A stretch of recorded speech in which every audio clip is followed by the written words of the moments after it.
Ready? Here we go. Light, please. We're rolling. Sound speed. Okay. Set. Let's Here we go. go. Yeah. And action.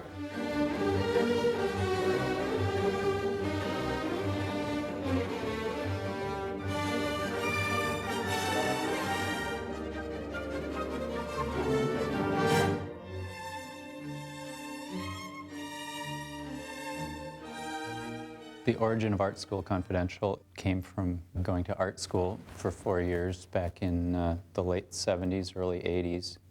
Not really learning much about art, but feeling like it had an experience that would make for a great story. It seemed like a world filled with great characters. Hit the juice!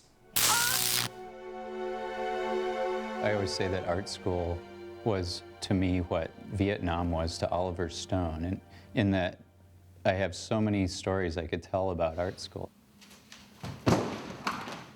Nope, never went to art school. Went to the School of Hard Knocks. Used to stack humidifiers for a living, the forklift, and I was a printer and a shipping clerk and all these sorts of really horrible blue-collar jobs. I cannot exaggerate how realistic his representation of art school is. It's almost difficult to parody, except by telling the truth, and then it sort of becomes a parody just because the situation itself is so extreme. Why haven't you been doing the assignments? Frankly, I find them constricting and largely irrelevant. My work has nothing to do with form or light or color, but with questioning the nature of aesthetic experience. I'll buy that. The art school's an interesting place. I don't know if you've ever been to one, but it's not the most popular. It's not the football players that go to art class. It's certainly familiar being a student and when the world is your oyster and they're all thinking that they're going to be the great artists, and that moment of hope and aspiration which is captured beautifully in the script, I think. It had such a great focus on everybody trying to achieve this sort of nebulous goal where you have no idea really why anybody is thought of as being good or bad. Jerome, your drawing looks like it was done by a machine. Whereas Flowers is full of playfulness and yeah, like humanity. What's so great about humanity? I just found it really amusing, the idea of all these kind of talentless jerks in an art school. It just seems very funny to me. And the teachers are even more talentless, I think, than the students. So how long have you been doing the triangle? I was one of the first. This film is rather about a flawed deviant played by Max Minghella, who plays the lead, Jerome, who is an 18-year-old student who goes to art school, and he has a dream of making it as an artist, gets obsessed with this model in an art class played by Sophia Myles, trying to gain possession of her. He sort of unravels after that, you know. Audrey is, she's the muse at the art school. She's the model. I think she's probably a couple of years older than the students. She's very much a bit of a lost soul, really. The classic, cold, beautiful Hitchcockian blonde, straight out of Vertigo. She could definitely play that Kim Novak role. Jerome is a boy from the suburbs who's an aspiring artist, and he comes to New York, to Strathmore College, to pursue his passion. And he thinks he's quite brilliant. I mean, he's pretty confident in his own ability. So what do you want to do, Jerome? I want to be the greatest artist of the 21st century. Oh, I just meant, what do you want to do now? And when he gets there, there's this other student, Jonah, who seems slightly out of place and is actually far more celebrated than he is. Who did this? It's mine. It has the singularity of outsider art, though the conscious rejection of spatial dynamics could only come from an intimacy with the conventions of picture making. Are you kidding me? You look at it? And Jonah is an art student / undercover police detective who has been sent to art school in order to work on a case involving the murders of some students around campus and people around campus. Have you heard about the great man's latest masterpiece? Huh? Some of his finest work, I believe. Damn good stuff. Who? The murderer? The murderer? Ooh, that's so disrespectful. You want me to give away the plot of my film? It's a murder mystery. What murders? You shit me, right? I heard about it. Somebody killed a guy on campus or whatever. Murder? Don't worry so much, man. No one's gonna murder me. How do they know it's the same guy? Oh, come on, man. It's obvious. I mean, there's a million clues. For one thing, he always... Hey, I believe you. We had to create artwork that was specific to all these characters, and Hollywood movies often got the artwork very wrong when they have an artist. It doesn't look like an actual person or an actual painter does the artwork, and so I was very adamant that we had to get that right. It's a nice, you know, sort of little composition from teddy bear to testicles, no? The art was very interactive in telling the story. And even the art that's really, you know, not good was discussed at great length because, you know, how do you tell somebody, and explaining to people who don't know anything about art, it's like, will they clearly understand that this is not good art? So it's like casting the actors in a way to cast these artists. Give me a 585 and put a double 20 up. Okay, boss. Does that make any sense, what I just said? I'm looking. You want to please Dan, of course, especially since it's his story. At the same time, you have your own ideas, and sometimes you get caught in the middle, but very rarely, you know, I always listen to him at least before I ignore him. Should we move it over here, maybe? Yeah, Terry is great. He's such a character. He looks like Charlie Chaplin a little bit with his hair and his mustache, and he's just got a great sense of humor, and he's just a great guy to work for. We just sort of had an instant bond. It's just sort of a similar kind of sense of humor that's very hard to articulate. It's pretty good. On the line between being cynical and sarcastic, and then on the other hand being somewhat naive and optimistic. It's a very symbiotic thing, you know. He's like one of my best friends, and again, it's all about trying to make each other laugh and trying to come up with something to top each other. They're very much in tune with one another, so I can ask, you know, if Terry's handling another aspect of the production, I can confidently go up to Dan and ask his opinion of something. It's incredibly useful. Just watching him work is incredible. His attention to detail, he knows exactly what he wants. And it's such a joy as an actor to come in and feel that you're in capable hands and there's someone really watching your back and wanting you to be your best and helping you to be your best as well. I must get it together. Here we go.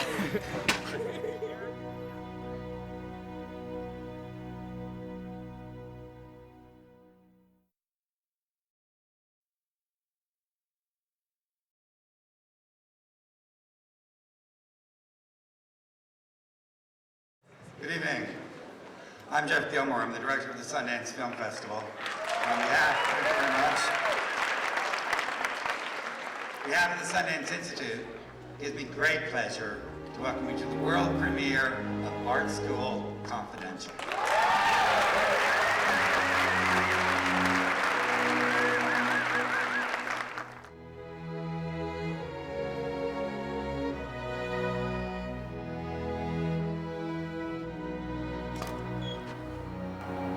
Terry, what is that face?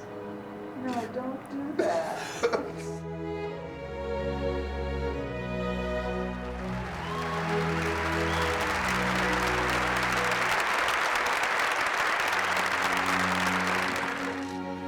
Wow. World premiere. Certain things I used to think were really funny were not funny to me last night. You know, it's just a weird situation. You know, world premiere of your film, and you're nervous, and all sorts. You know, your wife's there, and your friends are there. It's, you know, not a pleasant experience, I have to say. I don't like seeing films with other people to begin with.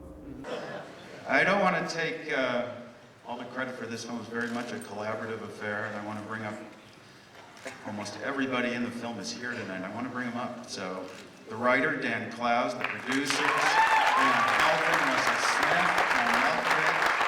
You know, it's not fun to do that really, but it was interesting for me. That was my first time seeing it with an audience, and somehow seeing a film with an audience, it's as though you're seeing it for the first time. There's a different rhythm to it. You know, you're kind of with them. There's a certain energy to the room that makes you kind of watching the film sort of as it happens, rather than when Terry and I watch it for the trillionth time in the editing room. It's always, you zone out in certain parts and you're just looking for how certain scenes work, and you very rarely can sit and actually watch the film. And so it was very interesting for me to watch that film and to realize how deeply odd and personal it was, and it felt very strange that like this auditorium of 1,200 people are like basically watching, you know, some little fantasy that I wrote about myself in a certain way.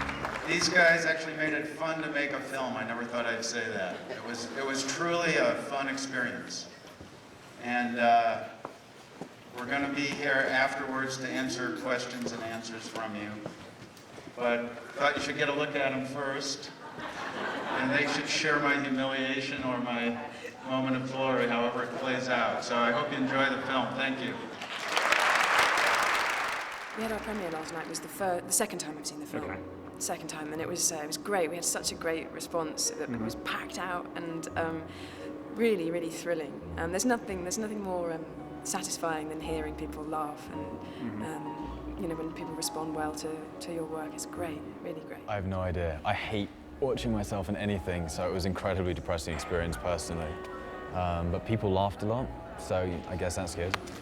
Leanne Halfon and Russ Smith and I have a production company, and we produce Ghost World with Terry and Dan, which we very much enjoyed. And this was their new film with us. So, and later it sort of came to pass that I had a part in. In some ways, it's a sort of difficult film tonally, Art School Confidential, but people laughed quite a bit because there are some very funny things in it, and people seemed to like it, but otherwise I couldn't say. Yeah, I mean, to me it was sort of about that struggle of following what you really wanted to do, you know, what you thought of as your own art versus commerce, and how those two influence each other and corrupt each other often from both sides of the equation. So I thought it was more interesting if he was actually kind of a good artist. But it's hard to make it clear that he's a good artist. I hoped that people would get that. You know, it's you have to kind of tell the audience, yes, he's a good artist. So. Why are you such an asshole? I am an asshole. A lot of laughs at where the laughs are supposed to be, and people seem to like it, you know. Nobody has called me an asshole on the way out, which is nice. I just swore in front of a bunch of kids, and I feel kind of bad. About 10 months we spent editing, doing the sound. We were very precise on the sound, and the little details that a lot of people add to the film, including our producers. We just spent a lot of time getting it perfect. Well, it's been a few months since I've watched the film, so it was really fun to see it fresh. But watching it with an audience who aren't tainted by the press, they don't really know what it is going into. It was really great. It was great to feel the room. The Sundance audience is a great, loving, and kind audience. They really are, and they were very supportive, and it was really fun to watch it with them. And it's such a beautiful place. And what a perfect place to have this interview in this beautiful school, being that it's not an art school, but there's arty things. There's fish, there's a bunny. Very exciting. Oh, it's been amazing here. It's my first time, and it's so beautiful. It's just, I'm overwhelmed by it all. It's been an incredibly surreal experience, but we had an absolute blast. It's lovely to be reunited with Dan and Terry, all the gang. It's like It's been really fun. I love everybody on this film.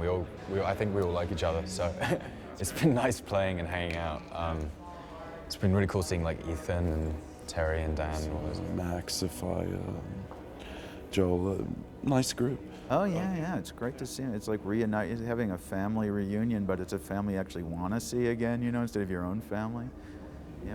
To me, Terry's greatest skill as a director in a certain way is finding the right people to work with. He's really very, very picky, especially about actors, and there are many times along the way, I'm usually there for the casting, and there's things, characters I'll go, oh, that guy would be fine, just settle for that guy, and he's very picky, and he'll always hold out until he gets the exact right person, and I think that really, you can see that in the film. Everybody is kind of exactly what they should be, and there's nobody who's off, they're all right on target.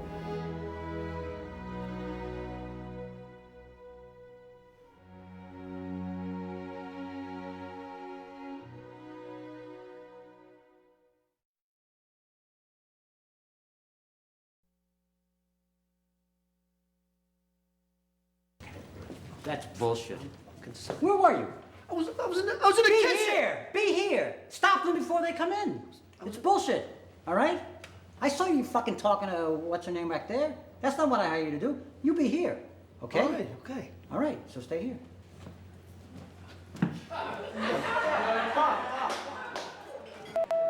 Of course, not everyone has such bone symmetry. Oh, remember the ridiculous old crone they sent in here last week?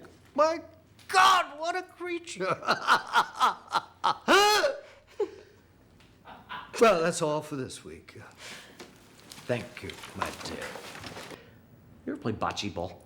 If you get to be a pro buster, you can go out nun busting. There's nothing fucking better than nun busting. You like to fuck a lot of chicks? Fucking amazing how this shit works, whore busting. You can bust all sorts, too. Crack whores, call girls, strippers. We could bust some strippers together. That'd be fucking awesome. I mean, I figure you for a bit of a ladies' man and all. I can tell these things.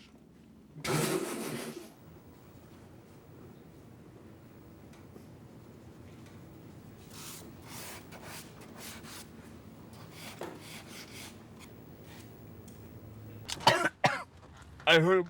Fuck these things. Pop it out. Get it out. Ja, Rome, Ja, Rome, Ja, Rome.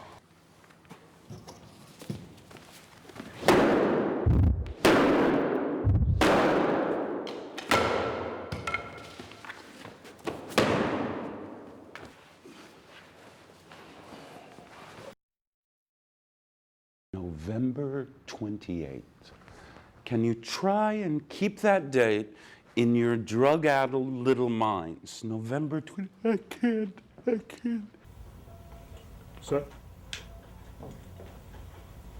Should an artist be judged by what he does in his personal life? If T.S. Eliot is an anti-Semite, or Picasso is a bully, or, as in this case, Jerome Platz is a murderer, I'm sorry, should his art have any less value? I think we should stop making these negative value judgments and hold this young man up as an example of artistic vision and courage. I'm sorry, that's my opinion. Cut. Sir?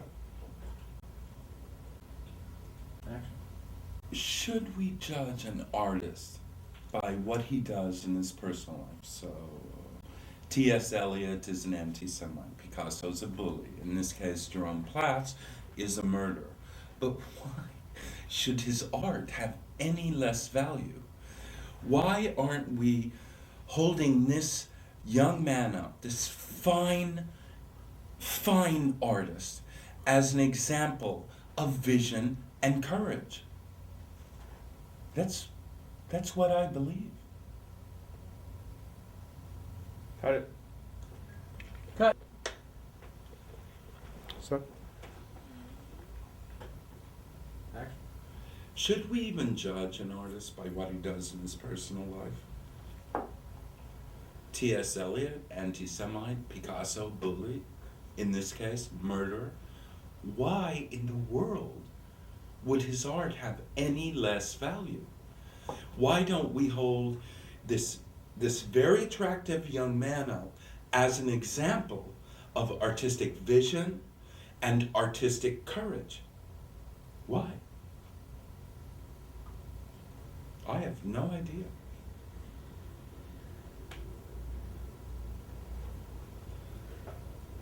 Cut. Ready? Good.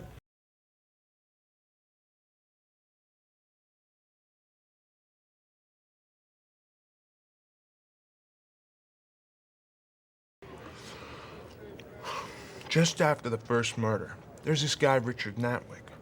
He's like a second-year painting major. He has a show down at the student center.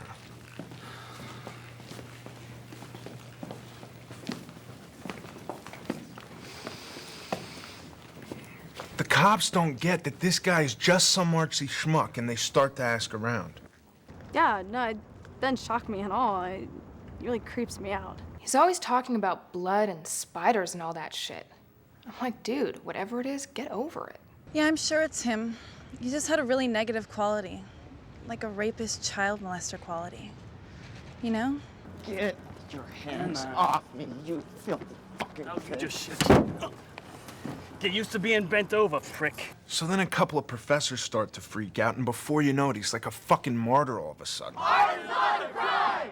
Art is not a crime! And so, of course, it turns out he's completely innocent, and the cops have to totally eat shit. He was still down here with us when that gal got stabbed. Strangled. Stay out of that cave, koala bear. There's snakes and bats. Don't be silly, Pepper.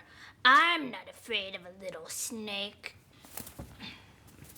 Or maybe if you don't want to do that, we could go see a movie. Well, look who's here. It's Dr. and Mrs. Walrus on their way to Pillow Town.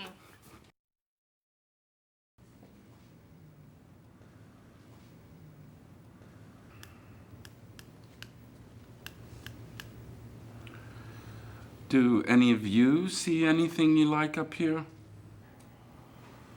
Mm-hmm. That one has a certain particular tension that really seems to work. It has a very palpable rockness to it.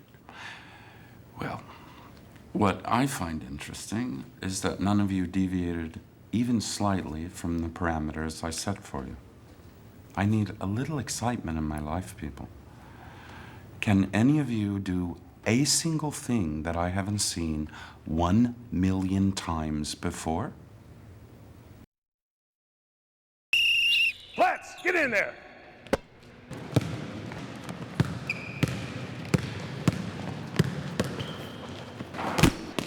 Ow! What? God. I gotta go back to teaching retards.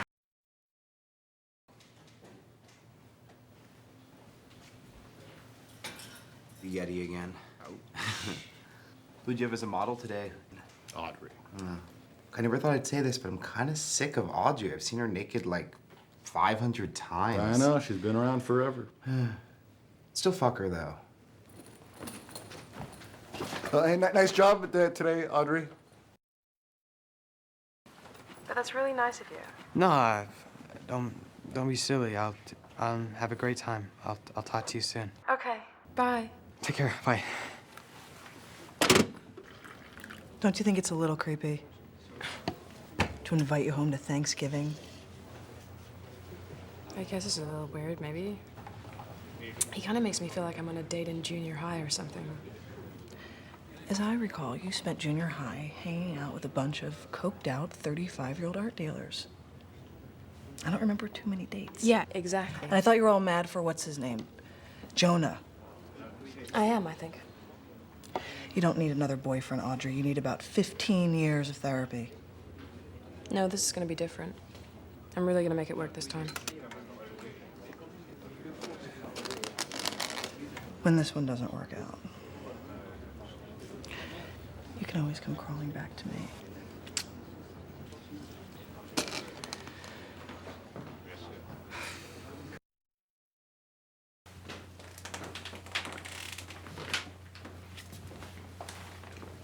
Hey. Don't know you're still up.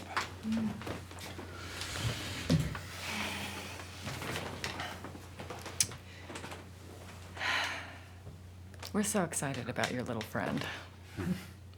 So when do you think we'll get a chance to meet her? I don't know. I'll have to see. Do you have a picture of her? I'm sorry, I'm just so excited. I have this. It's not a photo, but that's...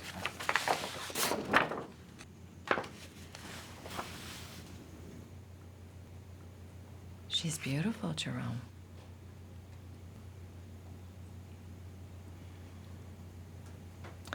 She is a real person, isn't she?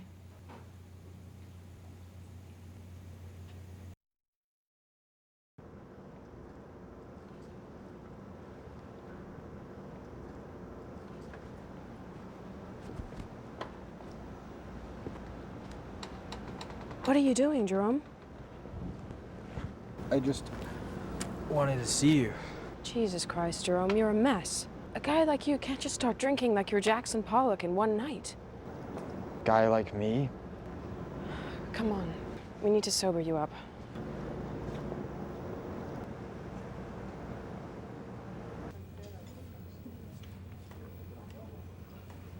I just don't get what you could possibly see in that stupid jock asshole. I don't see anything. He's just a friend like you are. Like I am. Yes. You and I have something. There's something between us. You can't just ignore it. There's something there. There's a connection. Have you ever had a real girlfriend, Jerome? No, because I've never felt this way about anybody before. I don't, You I don't can't think you... think that jerk is a great artist. I know you don't believe that. You really shouldn't worry about what I think. I'm not worth it. Yes, you are. I'm just as shallow as everybody else. I mostly base my opinions of an artist on what other people say, or how much their work sells for, or all of that superficial nonsense. No, you don't. Sometimes I'm not even sure if I give a shit about art at all. Look at you. You really are a mess. Will you be my girlfriend?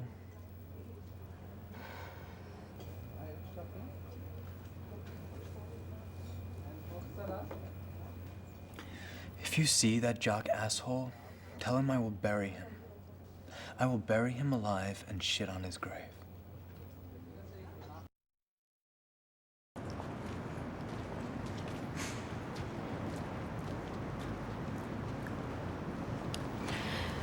So what's your favorite painting of all time?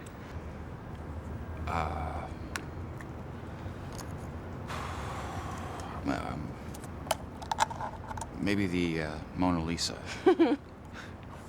You're funny. You know, the sad thing is, it's probably what most people would say. Yeah.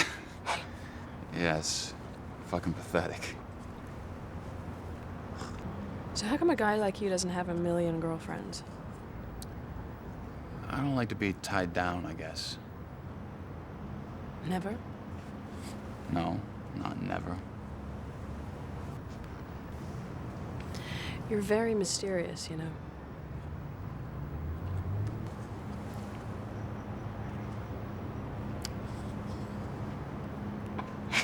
I guess you could say I have an interest in, like, the dark side of humanity. Me too. Yeah. You strike me as a girl who knows where all the bodies are buried. Oh, God, don't say that. What? Nothing, it's just something somebody said that really freaked me out. What? It was something like, I will bury you and shit on your grave. Somebody said that to you? It was something Jerome said. I mean, he didn't really say it to me. He was just freaked out, you know. When was this? Oh, look, it's nothing. I'm sure I'm totally overreacting. No, it's just... I'm just concerned for the guy is all. That's really amazing. Most artists are so self-centered.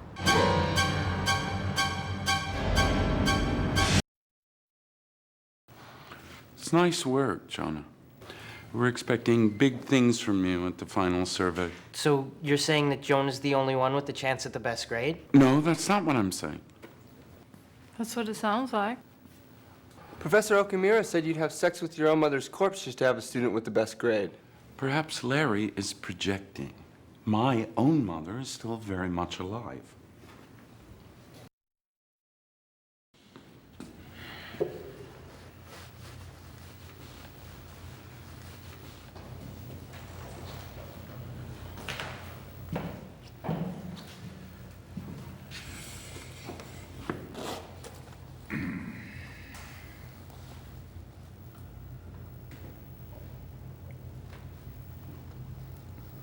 Hey, man. Good luck out there today. Thanks. You too.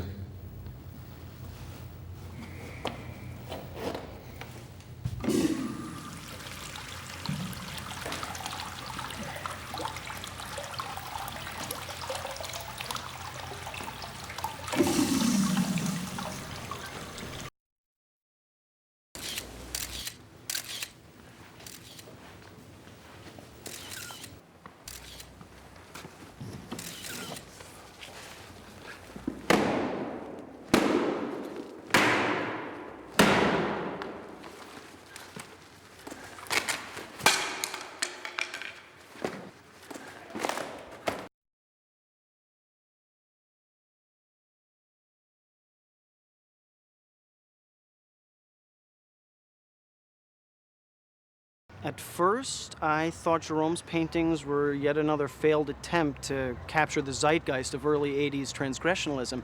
But when I found out he was actually, you know, killing people, well, that certainly adds a whole new patina to the authenticity of his work. Jerome Platz? He's an asshole. I mean, he's just rude and self-absorbed. He never once complimented me, never once commented on my pictures or anything. That coupled with the fact that he's a murderer, yeah, that makes him a real asshole in my book. Jerome, if you're watching this, I just want you to know that I love what you're doing with your paintings. As you know, I've always been a big fan of your work. I don't know if you need an intern or not, but I could, you know, stretch canvases for you or run errands or something. Or if you want, I could help you find victims and stuff. Anyway, just shoot me an email.